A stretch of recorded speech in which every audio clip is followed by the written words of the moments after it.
Olá, no vídeo de hoje, falando sobre luto e finitude, eu gostaria de abordar um pouco um assunto que é bastante recorrente, que é o sentimento de culpa no luto, que é bastante comum. Tem um vídeo aqui no canal que eu falei sobre o luto nos ensina que nós não temos controle.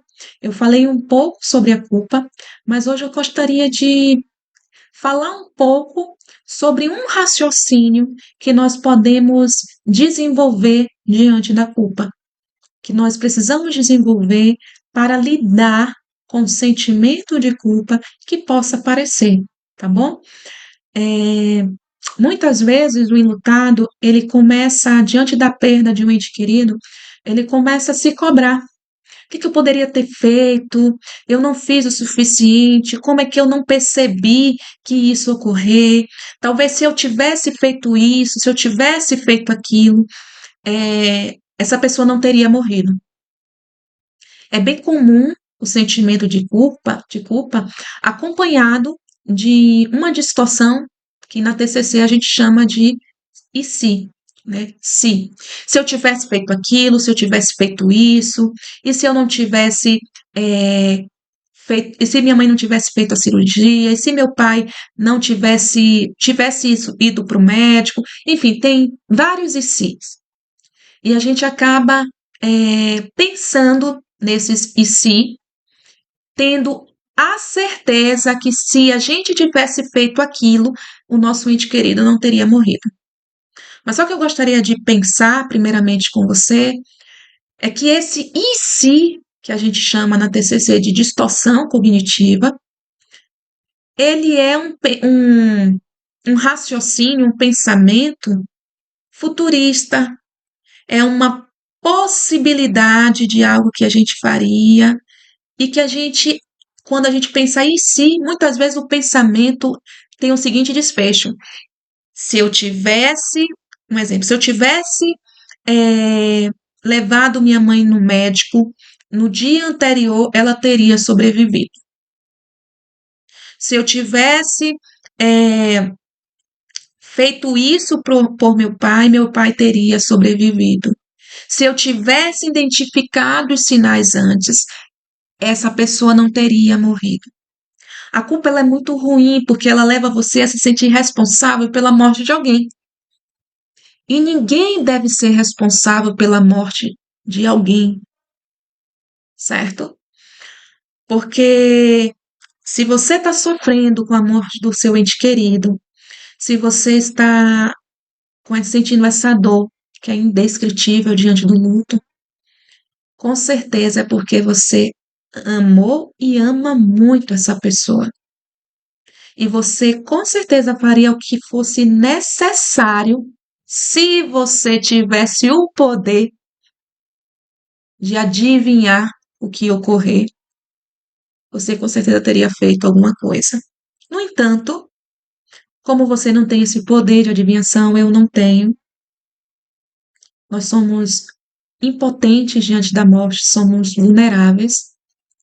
Nós não temos como adivinhar até uma pessoa doente. Digamos que você tem uma pessoa doente, acamada, digamos que está bastante doente. Até numa condição de adoecimento, nós não temos como prever o dia que aquela pessoa vai falecer. Nós até sabemos que pode vir a ocorrer o falecimento. Digamos que a pessoa está numa situação muito grave. Nós podemos até pensar na possibilidade de morte, mas nós não temos certeza do que vai ocorrer com aquela vida. Você entende o que eu quero dizer? Eu estou querendo dizer que em diversos contextos, seja de adoecimento, seja em contextos que a pessoa não está adoecida, nós não sabemos quando vai ser o último dia da vida de alguém. Então, nós não podemos partir do princípio como se nós fôssemos deuses e que podemos evitar a morte de alguém. Por que hoje eu estou abordando esse tema? Porque quando eu passei por isso, né? Quando minha mãe faleceu, de pensar que eu poderia ter evitado, de pensar em inúmeros cenários e possibilidades de evitar a morte. Quem me dera se a gente tivesse esse poder. Seria muito bom de a gente ter esse poder de evitar a morte de alguém. Mas a gente não tem. Nós somos seres humanos impotentes e não onipotentes, certo? E isso é bem comum a gente ter esse sentimento de cobrança, porque a gente queria ter feito algo para evitar, a gente gosta de fazer o que fosse para evitar, mas isso não estava no nosso controle, nós não temos controle sobre a morte. A morte pega em qualquer cenário, seja de adoecimento ou não, o familiar, as pessoas que estão ao redor de surpresa. A morte não avisa quando vem, certo? Então, não se culpe, tá bom? Seja generoso com você, se acolha, entenda que nós não temos controle sobre a morte. Eu sei que é o mais difícil diante do luto é aceitar isso, que nós não temos controle sobre para evitar a morte de alguém, tá bom?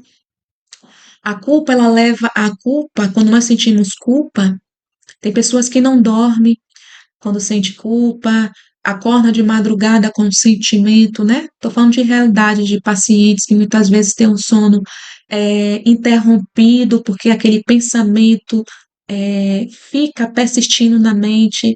Eu devia ter feito alguma coisa, eu não fiz isso e a pessoa morreu. Olhe como o que a culpa faz com você. Você não fez isso e por isso, por você não ter feito, essa pessoa morreu. É uma acusação muito grave. É uma acusação muito grave, certo?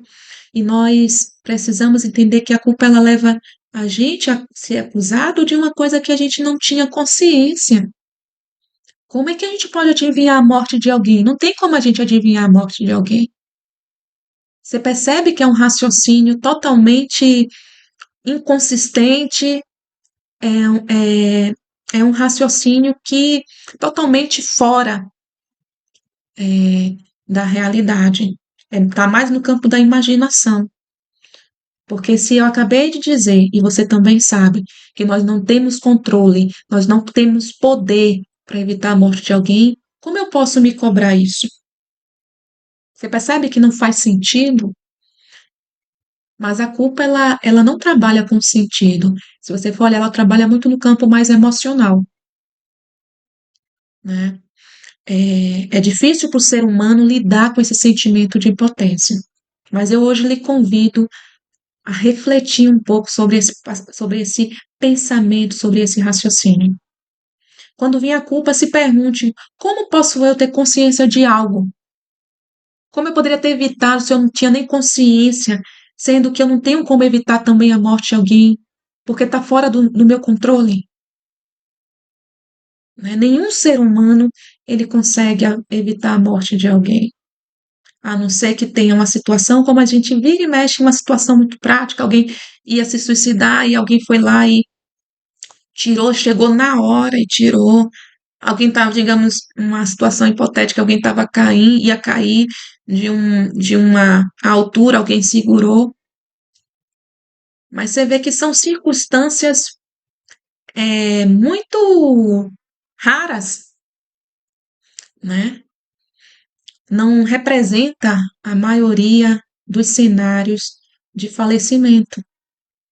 Então, gostaria de dialogar com você também que diante da culpa, quando vier esse pensamento de acusação, você deveria ter feito algo, além de pensar sobre isso, de que você não tem poder, que você não tem como evitar a morte de alguém, que por mais que você gostaria, isso está fora do seu controle. Além de não se cobrar por isso, não se cobre por isso, porque se você tivesse consciência, tivesse uma alguma chance de você, não sei como, né? É, é, ter essa consciência, ó, a pessoa que não vai falecer, eu tenho que fazer vou fazer isso. Se tivesse como, você teria feito, porque o amor que você tem demonstrado por esse sofrimento, o amor que você tem demonstrado através das lágrimas, do quão dolorido tem sido essa perda, quando você olha para todo esse cenário, esse quadro seu de sofrimento, se você tivesse alguma coisa para fazer, você teria feito. Só que diante da morte, volto a afirmar, nós não temos controle sobre ela. Por que eu estou sendo repetitiva? Por que Jéssica está sendo repetitiva? Talvez você se pergunte. Porque a culpa é aquele pensamento recorrente. Eu estou falando com você aqui, aí você vai lá descansar, dorme, no dia seguinte vem a culpa de novo.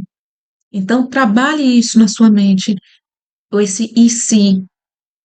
Eu não tenho como controlar esse evento, eu não tenho. Ninguém tem, a não ser um, que é Deus. Ele sim, a Bíblia fala de que ele está no controle de todas as coisas. Ele sim que está no início e no fim das coisas, como diz o Apocalipse, eu sou o alfa e o ômega, o princípio e o fim. Ele que a Bíblia diz que sabe as nossas palavras antes mesmo que saiam da nossa boca, Deus já sabe. Ele que é onisciente, que é onipresente, onipotente. Ele que é o dono do tempo, das coisas, ele é o dono de tudo. Quem é o dono do tempo? Apenas um, Deus. Esse canal aqui é sobre psicologia e espiritualidade, por isso que eu estou falando de Deus. Eu não tenho como pensar existência humana sem Deus. Não faz sentido, né? Eu não consigo compreender a existência humana sem Deus. Não faria sentido uma vida, um planeta tão bonito, tão bem montado, a natureza tão linda. Não tenho como pensar na vida, nesse mundo, na criação desse mundo, sem um arquiteto, sem alguém que planejou, sem um artista. Então, vocês vão perceber que no meu diálogo aqui, nos vídeos, sempre vai ter a presença, uma fala referente a Deus. E para mim tá tudo bem isso. Eu não sei qual é a sua crença, qual é a sua fé, e eu respeito, certo? Mas estou colocando aqui esse pensamento, essa crença, a minha cosmovisão, ela vem de uma visão criacionista, tá bom? Então, estou colocando esse parênteses porque vários discursos, várias formas de pensar que você vai ver eu explanando aqui no canal, ela parte de um princípio espiritual também. Tem a parte psicológica, mas também entendo que a espiritualidade ela faz parte da vida do ser humano e que ela tem um papel importante e estruturante na nossa vida. E quando eu falo espiritualidade, não estou falando de religião, estou falando da relação com o divino, certo? Que esse relacionamento com o divino, ele tem muito a contribuir para a minha vida e para o meu propósito de vida. Então, voltando aqui, dita essas palavras, voltando aqui ao e se, voltando aqui a esse sentimento de culpa que estamos discutindo, uma forma de também de lidar com esse pensamento, esse sentimento de culpa quando vier, eu deveria ter feito isso, por que eu não agi assim? Enfim, quando vier esses pensamentos, lembre que você não tinha consciência do que ia ocorrer, certo? Você não tem controle sobre a morte e que você fez o melhor que você podia dentro da consciência que você tinha, certo? Então, você agiu de acordo com o nível de consciência que você tinha. Quando eu falo consciência, é aquele nível de consciência. Eu estou com aquela interpretação, percebendo aquilo no momento e vou agir de acordo com as informações que eu tenho. Então, por exemplo, eu tive minha mãe que ela teve um infarto, certo? Eu já falei em outros canais, em outros vídeos. Então, 3 dias antes eu saí com ela para o passeio. E ela estava bem, a gente entrou na piscina e tal. Então, ali eu agi de acordo com as informações que tinha. Não tinha risco, minha mãe não apresentou nenhum sintoma ali que me fizesse me preocupar que ia ocorrer alguma coisa 3 dias depois, não tenho como adivinhar. Então eu brinquei, eu dei risada com ela, a gente comeu, eu, ela, meus irmãos e meu pai. Então eu agi de acordo com o momento e com as informações que eu tinha, entende? Talvez, se ali apresentasse outras informações, eu também agi de acordo com as informações que tinha. Então é muito, muito importante que você, enlutado, entenda quando vier um sentimento de culpa e você busque lidar com o sentimento de culpa não se acusando, mas dizendo para si mesmo: eu fiz o meu melhor de acordo com o nível de consciência que eu tinha no momento, certo? E se acolha, entenda, busque dialogar consigo mesmo, entendendo que você fez o melhor dentro do nível de consciência que você tinha no momento, de acordo com as informações que foram dadas no momento, certo? E que você não tinha como adivinhar. É duro, a realidade é, mas também é entender essa questão de que nós não temos controle sobre muita coisa, certo? O único que tem controle é Deus, e que muitas vezes a gente vai se perguntar por quê, não vai saber, a gente não sabe explicar por que aconteceu isso, a gente realmente, diante da morte, a gente não tem explicação. A gente não tem explicação por que foi, por que não foi, né? Porque foi dessa forma, porque não foi de outro jeito, entende? Mas é entender de que tem Eclesiastes 3 que fala sobre que há tempo para todo propósito na terra. Tudo tem um propósito. Eu não sei, né? Porque minha mãe descansou agora, eu não sei porque seu ente querido descansou agora, mas eu queria dizer que, diante da falta de explicação, eu escolho confiar. Confiar entendendo que há um ser que rege as coisas. As coisas podem parecer fora do controle. Quando eu perdi minha mãe, eu falei: poxa, parece que não tem. Eu sei que eu não posso controlar as coisas, mas por que Deus viu? Deus viu o que aconteceu e não agiu de forma diferente, não deu um desfecho diferente. E aí o tempo foi passando, eu conversando com Deus, eu parei e pensei: eu não sei por que ele deu esse desfecho, permitiu esse desfecho. Essa é a palavra-chave para a gente quando a gente trabalha na parte espiritual e diante de acontecimentos que a gente não tem explicação. Eu não sei porque ele permitiu esse desfecho. Não é que ele quis esse desfecho, ele permitiu esse desfecho. Totalmente diferente. E se ele deu a permissão dele, porque Deus tem o poder sobre a morte e sobre a vida, quando a gente vai ler a palavra dele, se ele deu esse desfecho, tem algum propósito, tá bom? E eu escolho confiar e seguir. Então, pense nisso. Não se culpe e trabalhe que você fez o melhor com o nível de consciência que você tinha no momento, tá bom? Um abraço. O vídeo ficou um pouco longo, mas espero que faça sentido para você. Um abraço. Tchau, tchau.